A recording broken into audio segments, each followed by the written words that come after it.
Good morning morning plus સાથે હું છું અન્વી। સમાચારો વિગતવાર જોઈશું અને મહત્વના સમાચારની વાત કરીશું। ગુજરાતમાં હવે વિદેશી મહેમાનોનું ચાહતી નહીં પણ દારૂથી સ્વાગત કરવામાં આવશે। ગાંધીના ગુજરાતમાં આમ તો કહેવાતી દારૂબંધી છે, પરંતુ હવે ગાંધીનગરમાં મહાત્મા મંદિરથી માત્ર 13 કિલોમીટરના અંતરે આવેલું ગિફ્ટ સિટી દારૂબંધીમાંથી બાકાત રહેશે। એટલે કે ગુજરાતના બદલાતા કલ્ચર સાથે ગિફ્ટ સિટીમાં જામ છલકાશે। राज्य सरकारे गांधीनगर में गिफ्ट सिटी में काम करता कर्मचारीओ अधिकारीओ तेमज गिफ्ट सिटी की मुलाकाते आवता तमाम लोकोने दारूना सेवन करवानी छूट आपी छे। गिफ्ट सिटी की क्लब होटल सहित रेस्टोरंट में दारूनु सेवन करी शकाशे। जो कि गिफ्ट सिटी में दारूनु वेचाण नहीं करी शकाय। गिफ्ट सिटी में सपायेली आंतरराष्ट्रीय और राष्ट्रीय स्तरनी कंपनीओ माटे ग्लोबल बिजनेस इकोसिस्टम प्रोवाइड उभुं करवाना हेतुथी समग्र गिफ्ट सिटी विस्तार में वाइन एंड डाइन फेसिलिटी उपलब्ध कराववामां आवशे। जेने लईने प्रोहिबिशनना नियमोमां फेरफार करवा उच्च कक्षाए महत्वनो निर्णय लेवामां आव्यो छे। तो गिफ्ट सिटी में दारू पीवानो खुल्लो परवानो आपवामां आव्यो छे, परंतु तेने लईने घणा बधा प्रश्नो पण उठी रह्या छे। तो गुजरात में दारूबंधीने हळवी करतो वधु एक आ निर्णय सरकार द्वारा लेवामां आव्यो। गुजरातनुं बदलातुं कल्चर हवे गिफ्ट सिटी में झूम बराबर झूम शराबी जेवुं क्या जोवा मळे तो नवाई नहीं। गिफ्ट सिटी में दारू पीवानो खुलेआम परवानो आपी देवामां आव्यो छे। तो गुजरात में दारूबंदी ने हळवी करतो एक निर्णय सरकार द्वारा लेवामां आव्यो छे, परंतु आ निर्णय ने लईने घणा बधा सवालो पण उठी रह्या छे। गांधीना गुजरात में ज दारूबंदी हती, परंतु गिफ्ट सिटी एवो विस्तार छे के जे विस्तारने दारूबंदीमांथी मुक्त राखवामां आव्यो छे। गिफ्ट सिटीना कर्मचारी अधिकारीओने नवा वर्षनी आ गिफ्ट आपवामां आवी छे। गिफ्ट सिटी में काम करता कर्मचारी अधिकारीओने हवे दारू पीवानी परमिट मळशे। त्यां आवता लोकोने पण दारू पीवानी परमिट आपवामां आवशे। गिफ्ट सिटी में वाइन एंड डाइननी सुविधा ऊभी करवामां आवशे। तो गिफ्ट सिटी में दारू पीवानो परवानो आपवामां आव्यो छे। घणा बधा गंभीर सवालो तेने लईने उठी रह्या छे। गांधीना गुजरात में हवे जाम छलकाशे। गिफ्ट सिटी में दारूबंदीनी हळवी छूटनो आ निर्णय छे ते केटलो योग्य कही शकाय। उद्योगकारोने जाम मळशे, पण शुं गुजरातनुं कल्चर बदलाई जशे ते पण एक मोटो प्रश्न। आ हळवी दारूबंदीनो निर्णय केटलो योग्य, जे रीते गुजरात सुरक्षित हतुं शुं हवे आगामी दिवसोमां गुजरात सुरक्षित रहेशे ते पण एक मोटो प्रश्न छे। दारूबंदीने जे हळवी करवानो निर्णय सरकार द्वारा लेवामां आव्यो छे, परंतु ते निर्णय केटलो साचो साबित थाय छे ते आवनारो समय बतावशे। गिफ्ट सिटीमां दारूबंदीनी ने हळवी करतो आ निर्णय छे ते केटलो योग्य छे। उद्योगकारोने तो मजा पड़शे, उद्योगकारोने मजा छे, परंतु गुजरातनुं जे कल्चर वर्षोथी रह्युं छे, आटला वर्षोथी गुजरातमां दारूबंदी छे, परंतु हवे गिफ्ट सिटीमां दारूबंदी माटे छूट आपवामां आवी छे।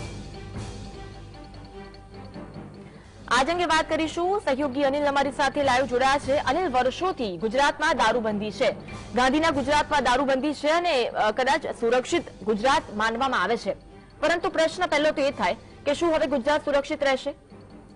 અન્વી, ગુજરાતીઓ સાથે રમત રમાઈ રહી છે, એના સુરક્ષા વ્યવસ્થા સાથે રમત રમાઈ રહી છે। 2012 થી આ હળવો નિર્ણય કરવા, કારણ કે જ્યારે 2000 સીધી રીતે શરૂ થયું વાઇબ્રન્ટ, તો એની અંદર જ્યારે વિદેશી મહેમાનો આવે, એનઆરઆઈ આવે, એનઆરજી આવે, એક વાત એવી હતી કે જ્યારે 2-3 દિવસ તેઓ રહે તો વિદેશની અંદર સાથે દારૂ પીવું, પરિવાર સાથે દારૂ પીવું, નાનું પેગ લગાવવું એ સોશિયલ કલ્ચર છે। એટલે જ્યારે તેઓ અહીંયા આવે ત્યારે એક માંગ ઉઠતી હતી। 2012 માં ગ્રુપ પરમિશનના નામે આ આપવાની શરૂઆત થઈ લોકોને પરમિટ। જે લોકો એરપોર્ટ પર ઉતરે તો એને કમસે કમ 1 બોટલ લેવાની પરમિટ જે છે તે અપાતી હતી, અને અમુક જગ્યાએ એ પરમિટ 2 કે 3 દિવસ કે અઠવાડિયે તમારે અમુક પૈસા ભરીને પરમિટ લેવાની હોય, એમાં તમે ઘરે બેસીને દારૂ પી શકતા હતા। પણ આવી રીતે જે ખુલ્લું જે રીતે પરમિટ અપાઈ રહી છે, આમ તો લોકોને એક પરમિટ અને એસી નહીં। હું તમને કહી દઉં કે ગુજરાતની અંદર 3 થી 5 લાખ લોકો એવા હશે જેમની પાસે સામાન્ય રીતે દારૂ પીવાની, ઘરે દારૂ પીવાની પરમિટ હશે। 70 થી 80 હોટલો મોટી હશે જ્યાં દારૂ વેચાય છે, પરમિટ સાથે વેચાય છે। પણ હવે જો એવા એરિયાને તમે ગિફ્ટ સિટી એરિયાને દારૂ મુક્તિ એટલે કે આપો તો સ્વાભાવિક છે લોકો દીવ, દમણ કે આબુ જવાના બદલે હવે ગિફ્ટ સિટી જશે। બીજી હાસ્યાસ્પદ વાત એ છે કે હાઈકોર્ટના ટકોર બાદ હવે પોલીસ એક્શનમાં જ આવી છે, અને જે લોકો દારૂ પીને પકડાય જે પોલીસ કર્મી એને પકડશે એને 200 રૂપિયાનું ઇનામ આપશે। એટલે કે દારૂને નહીં પણ જે દારૂડિયાને પકડે એને 200 રૂપિયા ઇનામ આપશે। એટલે તમે સમજી શકો કે જો તમે ગિફ્ટ સિટી જાઓ, દારૂ પીવો અને પરત આવો અને પકડાવો તો એ પોલીસ કર્મીને તમને તો જેલ થશે, પણ એ પોલીસ કર્મીને 200 રૂપિયાનું ઇનામ મળશે. એટલે ખૂબ જ હાસ્યાસ્પદ પ્રયોગ થઈ રહ્યું છે ગુજરાતના લોકો સાથે, મજાક થઈ રહ્યું છે. કારણ કે તમે સમજો, કાલે જે રીતે મંજૂરી આપવામાં આવી, સૌથી પહેલા સુરતથી રિએક્શન આવે, એના બિઝનેસમેનો જે છે એમનું રિએક્શન આવ્યું કે આનાથી હવે વ્યવસાય વધશે. સૌથી ખરાબ વાત એ છે કે બિઝનેસમેનો ઈચ્છે છે કે લોકો દારૂ પીવે, અહીંયા આવે, એમનો બિઝનેસ વધે. તો પછી સામાન્ય લોકોએ શું ગુનો કર્યો છે?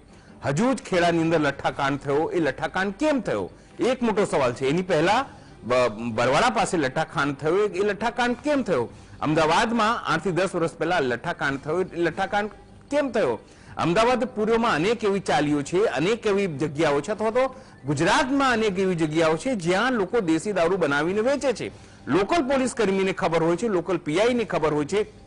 શું હર્ષ સંઘવીને એ વાતની ખબર નહીં હોય? શું ભૂપેન્દ્ર પટેલના એરિયામાં દારૂ નથી વેચાતું ઘાટલોડિયામાં?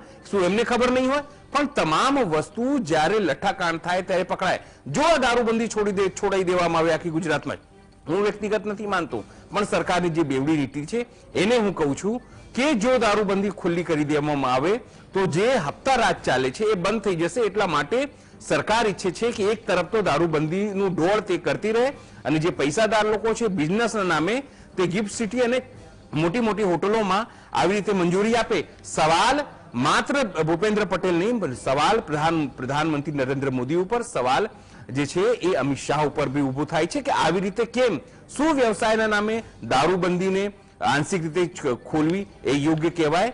સ્વાભાવિક છે એમ તમારી વાત કે જો દારૂ લોકો પીસે, ડ્રિંક એન્ડ ડ્રાઈવ એના કેસ થશે, હિટ એન્ડ રનના કેસ થશે, અકસ્માતોના કેસ થશે.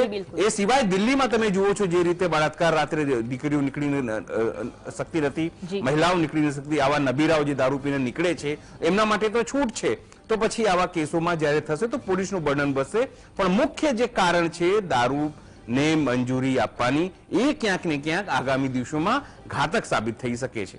જી, આભાર અનિલ જોડાવા માટે અને માહિતી આપવા માટે. તો જે રીતે ગિફ્ટ સિટીમાં દારૂબંધીમાં છૂટ આપવામાં આવી છે, પરંતુ શું તેના કારણે સમગ્ર ગુજરાતમાં ક્યાંક ધીમે ધીમે હવે દારૂની એન્ટ્રી થઈ રહી છે તે પણ એક મોટો પ્રશ્ન. અને સુરક્ષિત ગુજરાત, બહેનો દીકરીઓ રાત્રે મોડી રાત્રે જો નીકળતી તો સુરક્ષિત માનવામાં આવે છે અને આવતું હતું, તો શું હવે એ ભૂતકાળ બની જશે તે પણ એક મોટો પ્રશ્ન. ગુજરાત કેટલું સુરક્ષિત રહેશે તે સૌથી મોટો પ્રશ્ન છે.